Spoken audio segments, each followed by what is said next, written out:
Good morning, কেমন আছো সবাই? এখন সকাল বাজে 4:45 আর আমার সকাল কিন্তু হয়ে গেছে। নমস্কার, আমি পিঙ্কি ত্রিপুরা থেকে বলছি। আশা করছি যে যেখানে আছো সবাই ভালো আছো, আর আমিও অনেক ভালো আছি। আর বাইরেটা দেখে নাও, একদম অন্ধকার।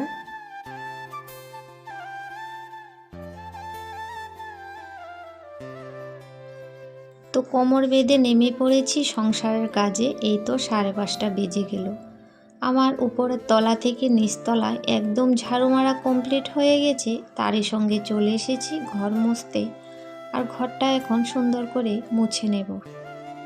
তো সব কিছু শেয়ার করতে গেলে ভিডিওটা অনেকটাই বড় হয়ে যাবে আর দেখতেও ভালো লাগবে না। তো যাই হোক, ঠান্ডাটা কিন্তু বেশ ভালোই পড়েছে। আর সকালের এই কাজগুলির সঙ্গে না অনেক কিছুই থাকে, সব কিছু কিন্তু শেয়ার করা যায় না। শুধু কিন্তু আমি ঘর ঝাড়ু দিইনি, আমার যেহেতু আজকে সোমবার, তো কালকে রাতে ভালো করে ঘরটা পরিষ্কার করা হয়নি, রান্নাঘরটা। তো এঠো কিছু বাসন ছিল আর চোলা টোলা সব কিছু পরিষ্কার করে মুছে এসেছি। ওইগুলা করতে করতেই আমার এই সময়টা লেগে গেল।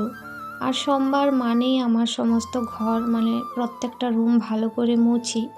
আর শীতকাল যেহেতু, সবগুলি রুম তো প্রতিদিন মুছি না, কিন্তু ড্রয়িং রুমটা আর করিডোরটা প্রতিদিন মুছি। তো আজকে সোমবার, সিঁড়িটাও মুছে নেব। আর বাইরেটা দেখতেই পাচ্ছ কি অন্ধকার আছে। তো অনেক সকাল সকাল ঘুম থেকে উঠলে শরীরে আমার মনে হয় অনেকটাই ফুর্তি লাগে কাম করতে। আর এই দেখো, আমার কিন্তু একদম রান্নাঘরটা পরিষ্কার করে গিয়েছিলাম আগেই, সেটাই দেখাচ্ছি। আর এই যে বাইরে একটু একটু করে কিন্তু ভালোই ফর্সা হয়ে গেছে। আর এখন বাজে হচ্ছে 6:10 বাকি। তো তাই ভাবলাম, আমার পাখিরা তো বসে আছে, ওদেরকেও তো টিফিনটা দিতে হবে।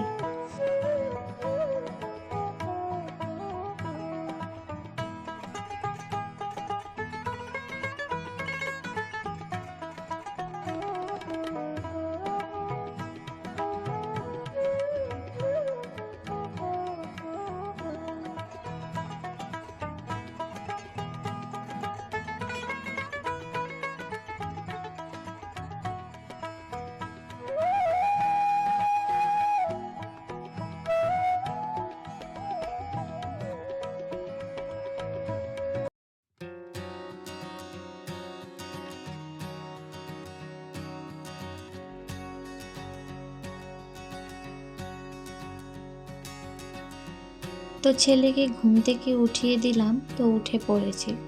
ও উঠে নিজেই ব্রাশ করে তৈরি হয়ে যায়, আর কখনো উলট পালট করে, তো আমি ঠিকঠাক করে দিই। বাকি সব ও নিজে থেকেই সব কিছু করে। তো আমি এদিকে হচ্ছে গরম জল, আর ওকে একটু তো কিছু খাইয়ে দিতে হবে। তো সব দিন খায় না, কোনো দিন আমি জোর করে একটু খাইয়ে দিই। তো আজকে একটু দুধ আর একটু বিস্কিট খাইয়ে দেব। তো জলটা তো দিয়ে দিই প্রত্যেক দিনই, আর তারই সঙ্গে ওই সময় কিন্তু আমিও জলটা খেয়ে নিই। গরম জল সকালে 1 গ্লাস তো সবসময় খাই। তো ওকে হচ্ছে একটু দুধ গরম করে দিয়ে দেব, না হলে না এই অনেকটা সময় ও না খেয়েই থাকে, এত সকাল খেতে চায় না।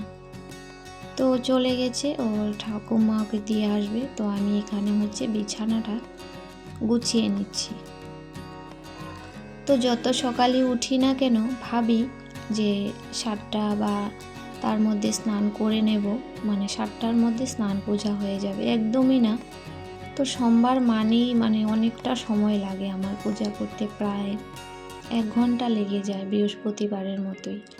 তো একদম এত তাড়াহুড়া করি না, পূজাটা হয়েছে একটু শান্তি আর স্বস্তিভাবে দেওয়ার চেষ্টা করি আমি। তো কাজ তো হতেই থাকবে, আর ঘর দোয়ার একটা একটা করে গুছিয়ে নিই।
তো ঘুম থেকে যখন একদম সকালে উঠি, ওইখান থেকে কিছুটা আমার শরীরে ফুর্তি আসে, আর বাকি এনার্জিটা পূজা দেওয়ার পর স্নান করে।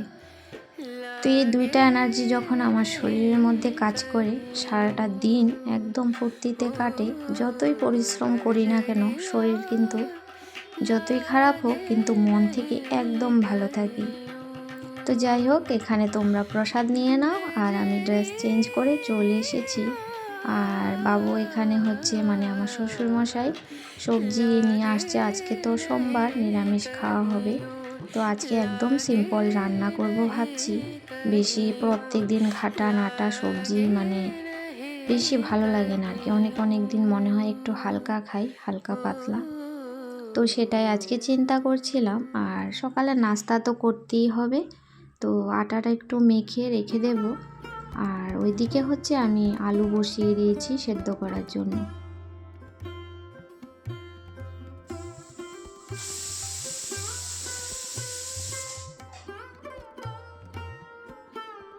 শীতের বেলা কম সময়ের মধ্যে যে সমস্ত কিছু আমি একা হাতে গুছিয়ে নিই, কিভাবে করি, এইভাবেই একটু বুদ্ধি খাটিয়ে মানে একটুও সময় অপচয় করি না।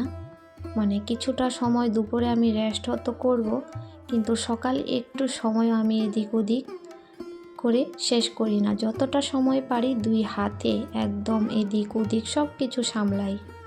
তো সময়টাকেও আমাকে বাঁচাতে হবে। আর গ্যাসটাও আমি কিভাবে বাঁচিয়েছি, মানে শুরু থেকে কিন্তু আমার এতদিন যেত না। আর আমার সত্যি যে ঘটনা, এটাই তোমাদের সাথে আজকে আমি শেয়ার করছি। তো আমার একটা সিলিন্ডার কিন্তু শুধু 22 দিন বা 25 দিন বেশি হলে যেত, সত্যি কথা যেটা বলছি। আর এখন আমার কমসে কম 2.5-3 বছর ধরে আমার প্রায় 1 মাস 10 থেকে 12 দিন বা 15 দিন একদম চোখ বুজে চলে যায়। কি করে? তো আমি দেখতাম সবাই আমার আশেপাশে, আমার যা সবাই দেখতাম মানে প্রায় 1 মাস 2 মাস ওদের চলে যায়, তাহলে আমারটা কি করে যায় না? জানি নাস্তা পানি একটু বেশি হয়, আমাদের বাচ্চারা সকলেরই থাকে, তো আমি জানতাম না। তো কখনো হয়েছে রেগুলেটর বন্ধ করতাম না, ঢাকা চাপা দিয়ে রান্না করতাম না, কুকারে কম করতাম। তো সেই জন্য আমার গ্যাসটা এই 22-25 দিন যেত। তো তখন থেকে আমি দেখতাম সবাইকে। তখন কিন্তু এত মোবাইল নিয়ে অভিজ্ঞতা ছিল না, ইউটিউব দেখে করতে হয় সেই করতে হয়, তখন তো ইউটিউবে আসেইনি। তো এরকম করেই আমি সব কিছু করতে থাকি, ঢাকা চাপা দিয়ে রান্নার পরে সিলিন্ডার অফ করা, কুকার ইউজ করা। তারপরে এখন যে আলুটা বসিয়েছি, এখানে থেকে কিন্তু আলুর সবজিও হবে, সঙ্গে আলু বেগুন ভাজাও করবো, আমি একটা ভাজি বানাবো আর কি। তো ওই যে একবারে বুদ্ধি কাটিয়ে এভাবে চিন্তা ভাবনা করি। দেখিয়েছিলে মানে ডালের সাথে আমি সিম সিদ্ধ করেছিলাম, সরি সেটা ডিম হয়ে গেছে আর কি। তো যাই হোক, ভিডিওতে আসি। এখানে হয়েছে একটা বন্ধু কমেন্ট করেছিল যে এই রুটি বেলনিটা কি রং ওঠে না? তো এটা কালারিং নয়, এটা যে কি উপর দিয়ে লাগানো আছে আমিও জানি না। মানে খুব এটা হার্ড একটা জিনিস, মানে শক্ত ভারী ভালোই আছে, তো কখনো কিন্তু এটা রং ওঠে না। আর আসলে এটা 2 in 1 হয়ে গেছে আমার জন্য। তো এক সাইডে হচ্ছে রুটি বেলতে পারি, আর এক সাইডে সবজিও কাটাকাটি করতে পারি। তো যাই হোক, আমার আলুর চচ্চড়ি একদম রেডি।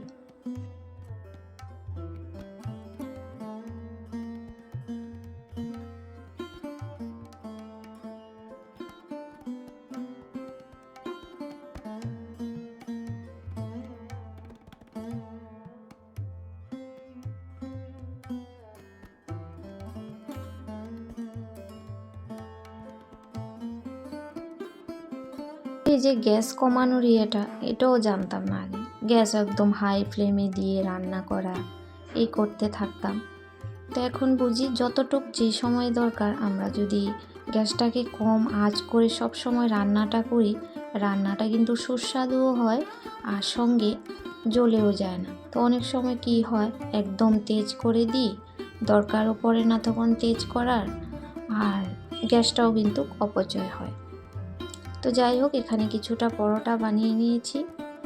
তার আলুর সবজিটা একটু বেশি করেই বানিয়েছিলাম, যে মানে দুপুরে হয়ে যাবে বলে। তো তারপর কি হলো, ওইদিকে কিন্তু নতুন আলু নিয়ে আসছে, তো আমাদের এখানে এখন নতুন আলু এসেছে।